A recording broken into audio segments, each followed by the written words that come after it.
Dorothy Ofori Sapon is the secretary for the School Feeding Caterers Association. She's joined me on the line. Madam, you're welcome to Eyewitness News.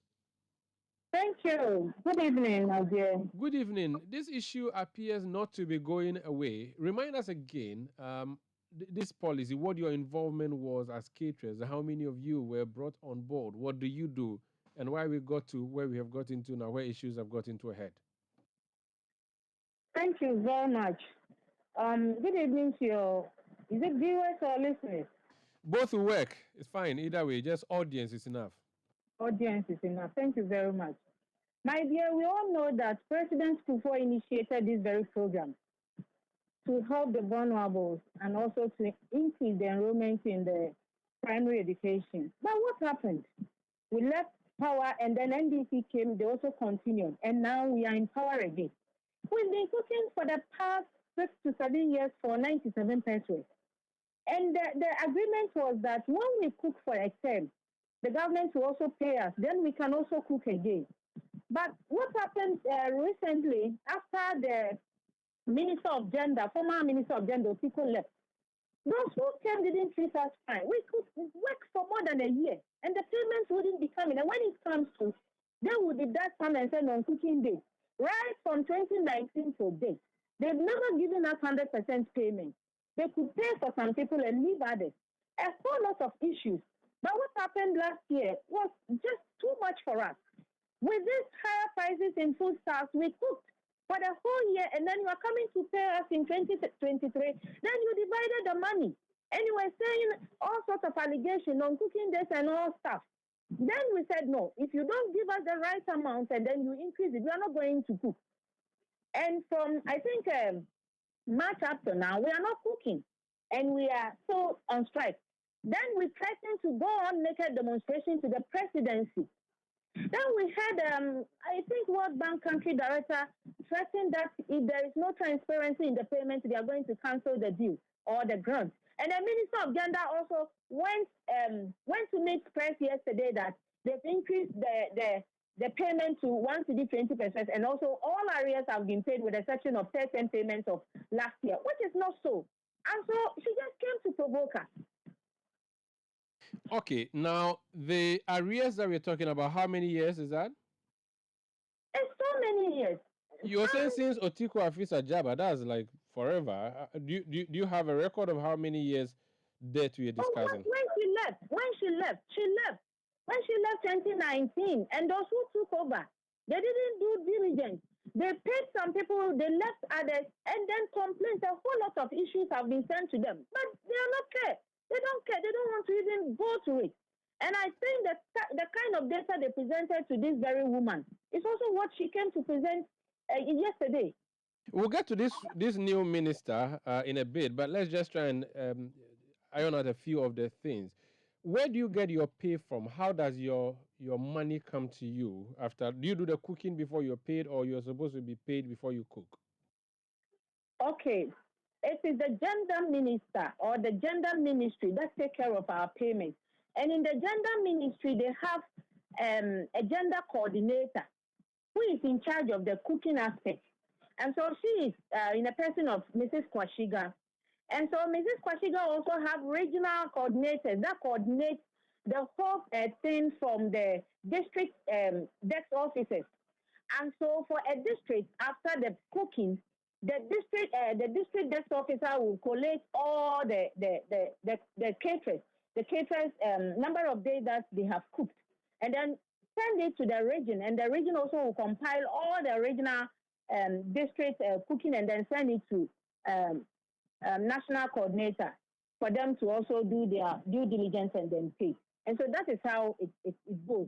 And when there is anomalies, we also report to the same line. So it's like line of communication from district desk officer to the regional coordinator and to the national coordinator. When the program was started and you commended the program or the policy under Kufuor's administration, were you getting quick payment at the time, regular?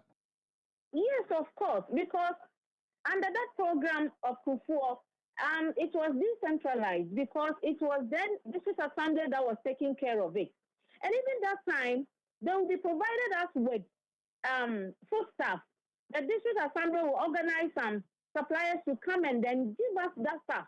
Maize, beans, tomatoes, oil, rice, and so on and so forth. And then they were also paying monthly. Every month, the district assembly will issue the check for you to go and claim it from BOG. And so it was good. The payment was coming monthly. But until we lost power, 2008, and then NDC came, they centralized the whole thing. They centralized the whole thing. They took it from the district assembly and then they were controlling it from the central point of view. And they destroyed that payment. And so we believe that even when NPP came again, they were going back to how Kufuor started. And then they continue with the NDC style of payment. And here we are. Now, you, the cooks, are you political, as in, are you party members? Must you be party members? 100% party members. But the truth is that we have some NDCs and other political party women who are also joining us quickly. I see. But I can say that about 70 to 80% people are MPP party members. And the government knows that you are members of the party, and yet you don't get paid. Well. Personally, I'm a party executive. Everybody knows me. What's the reason that you don't get paid by this government? What do they say to you? We don't understand, no. The only thing I can say is that they don't like us. They don't just like us. Why would they dislike you?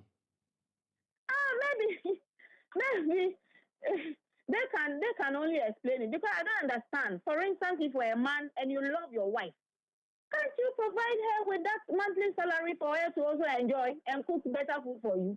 And so if a man is not giving salary, chop money to the wife, it means that he doesn't regard the wife. And this is exactly what is happening. Are you the same group that met the Ashanti Regional Minister Simon Osemensa a few weeks ago? And yes, few months ago. All right. Now, let's talk about the crux of the issue now. You're asking that your money be paid you, which has not been paid. You've also asked that the amount per child be raised from 90 pesos to 3 cedis. That's a huge leap, isn't it? Of course. And you think that the government, which currently has said that Yentimintia, and I'm referring to people who have given money to the government to keep, you think this government can come up with so much to give to you to feed school children? My dear, we all heard it from the country director of the World Bank. So if they are giving 1 cedi 20 pesos, they should let us know. And if they are not providing each child 1 cedi 20 pesos, how much are they providing? They should let us know. They should be transparent because they demanded transparency in that payment. But they have said, the minister has said to you yesterday that they're going to raise it to 1 cedi 20 pesos from 90 pesos. That's like 30 pesos extra. Are you not the ones who are being obstinate by demanding for 3 cedis? Yes, but what I'm saying that minister, can she give that 1 cedi 20 pesos to her daughter or her son to go to school and then go and buy food with it? No, she cannot. But if there's a pool of 90 pesos, that would be a huge amount, wouldn't it? So that since you're going to cook, if you have 300 school children and they give you 90 pesos each, or even 1,000 students, that they give you 90 pesos each, you'll be able to come up with the foodstuffs necessary for cooking, no? But no, not this time. You all bear witness to the fact that now prices of goods have shot up. And so, even with this 1 cedi 20 pesos, if they are going to even give us in bulk or they are going to give us some soft loan, then we can go to the interland and buy foodstuffs with cheap distance. But they are not giving us. You go for harsh loan, this killer loan, to go and buy all these stuff. And so you get it very expensive. You see? And that is why we are saying that even during Kufuor time that prices of goods were very low, he was still providing them with that supply thing that I was talking about. You see, but these people, they are heartless. What is the way forward? The way forward is that we are disappointed in this new minister because when she came to me that we were lamenting. We were expecting her to even call us or meet us because she promised that she'll be going to region by region. And she called Ashanti Regional Executive that she's coming to meet us. We asked for the date. She didn't. And then now she just went out to do that press conference without even involving us or notifying us that this is what we are going to say. She has refused to even negotiate everything with us. And we are not happy. We are not happy. So the cooking utensils remain locked up until Oh, when? oh. Well, so that kingdom come. If the arrears are paid you and the amount per child is not increased, would you go back to work? We will never. What we want her to do, because she has refused to accept the fact that from 2019 to date, some caterers are still not paid. According to her, and she repeated the whole thing that all arrears have been paid with the exception of last year 13 payment. And so we are not happy. And so she comes down. Maybe it was the data that was provided to her, that is why she came to present. But we want her to come down to the district level to see things for herself. Then she can conclude that whether what we are saying is true or not. By refusing to come and listen to us, we are not going to accept whatever she came to tell us. You said these people are heartless, and I'm sure you're referring to the government. The government was born by the New Patriotic Party, which you belong to. Have you taken your bag of complaints to the national head office of the NPP, perhaps, to let them know that this is a struggle you're going through as members of the party? Nobody in the national or the presidency will even say that they've not heard what is going on. No, have They you? Maybe they heard are it on the radio, but have you gone there to formally petition them about your headache? Ah, we are their wives, and then daughters and sisters. They, I mean, for instance, they know me very well. Nobody has even taken the pain to ask. I don't know Mokasa sample. Nobody.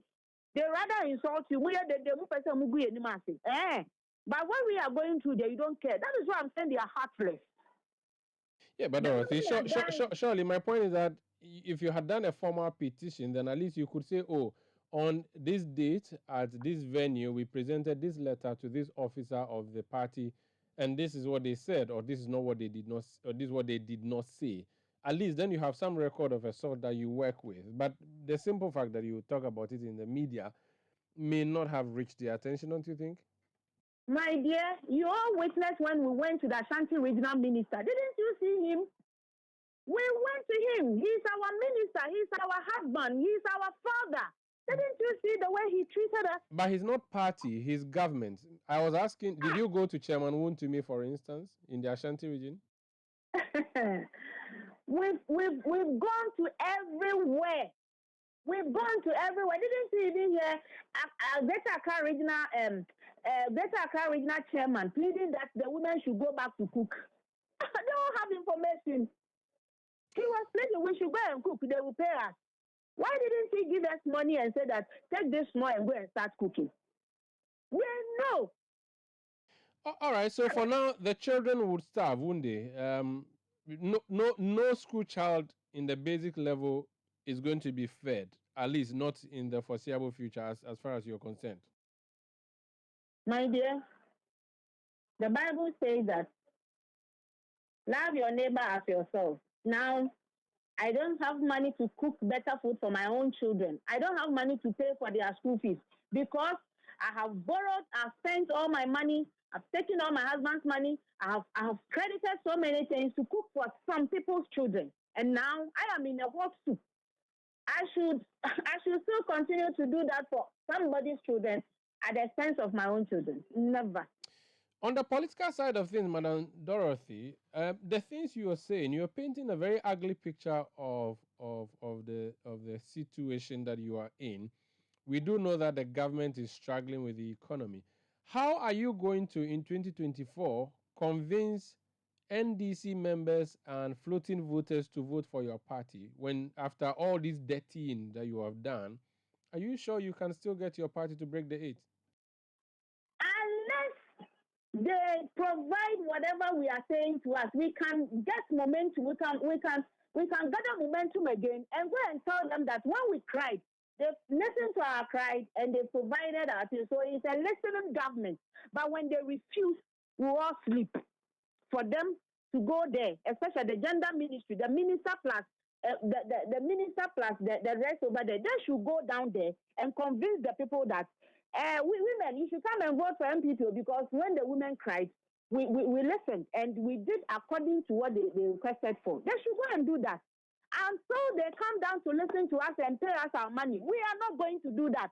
For them to always get the position and then lord over us, we are not going to do that again. Very well, thank you. Wish you all the best, and thank you for speaking to us. Thank you, my dear. That's Dorothy Ofori Sapon. She's secretary for the School Feeding Caterers Association.